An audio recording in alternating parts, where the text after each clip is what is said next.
வணக்கம். ஆரம்பிக்கலாங்களா? போலாங்களா? எல்லோருக்கும் வணக்கம். நம்முடைய தலைவர் அண்ணாமலை அவர்கள் மாறுவோம் மாற்றுவோம் அப்படின்னு சொல்லி போதையில்லா தமிழகம்னு சொல்லிட்டுங்க இன்றைக்கி ஒரு சிறப்பான மாநாடு பொள்ளாச்சி ஆச்சிப்பட்டியில் நடக்குதுங்க. அந்த மாநாட்டில் பார்த்தீங்கன்னா அவரோட வழியில் அவரோட பாதையில் பயணம் பண்ணணும்னு சொல்லிட்டு அனைத்து கட்சியிலிருந்தும், எந்த கட்சி இல்லைங்க, எதுவுமே கிடையாது, அனைத்து கட்சியிலிருந்து அனைத்து சமுதாய மக்களும், அனைத்து பெரிய பெரிய அதிகாரிகள் படித்தவர்கள் எல்லாருமே அவரோட பாதையில் பயணிக்கணுங்கிறதுக்காக இப்போ வந்து பாருங்கள், மாறுவோம் மாற்றுவோம், அதாவது போதையில்லா ஒரு மாநிலத்தை உருவாக்குவோம், போதையில்லா மக்களை நாம் நம்மளுடைய நல்ல வழியில் கொண்டு போவோம்னு சொல்லிட்டுங்க அவர் வந்திருக்கிறாரு. பார்த்தீங்கன்னா பாரதிய ஜனதா கட்சியில் அவர் கொஞ்ச நாள் பயணம் பண்ணார். அவர் வந்து மாறுவோம் மாற்றுவோங்கிறது வந்து அந்த இடத்துல அவர்னால அதை செயல்படுத்த முடியாத ஒரே காரணத்துக்காக ஒரு தனி பாதை ஆரம்பித்து மாறுவோம் மாற்றுவோம்னு சொல்லிட்டு அந்த பாதையில் போயிட்டு இருக்கிறாரு.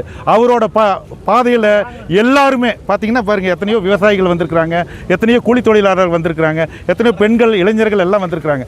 ஆர்வத்தோட எல்லாருமே, எங்களுக்கு எல்லாமே தெரியாது இவங்கெல்லாம் இத்தனை பேர் இணைஞ்சிருப்பாங்கன்னு தெரியாது, அவங்க எல்லாமே வந்து இணைஞ்சிருக்கிறாங்க. பாருங்க, பழைய காவல்துறை அதிகாரி ஐயா சின்னசாமி அண்ணா வந்திருக்கிறாங்க.